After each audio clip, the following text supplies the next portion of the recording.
Street ফুডেও যে এত সুস্বাদু খাবার হতে পারে যা কিন্তু আমি মালা দিদিকে না দেখলে জানতেই পারতাম না।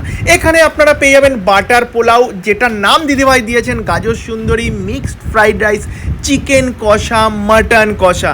আর গিয়েই তো দেখলাম বাটার দিয়ে কিন্তু পুরোপুরি তৈরি করছেন দিদিভাই গাজর সুন্দরী কিংবা বাটার পোলাও। দেখো, যার মধ্যে কিন্তু আমুলের বাটার, দুধ, আরও বিভিন্ন রকমের ভেজিটেবল দিয়ে কিন্তু এই বাটার পোলাওটা তৈরি হচ্ছিল, যেটা দেখেই কিন্তু লোভনীয় লাগছে। এখন কিন্তু দিদিভাই তৈরি করছে মিক্সড ফ্রাইড রাইস, যার মধ্যে চিংড়ি মাছ, চিকেন, ডিমে কিন্তু পুরোপুরি ভরপুর।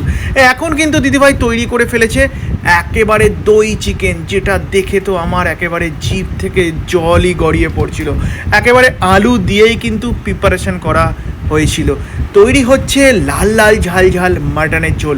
সব আইটেম রেডি করার পর দিদিভাই কিন্তু নিজের একার হাতেই ভ্যানে সব আইটেমগুলো চাপিয়ে দিয়ে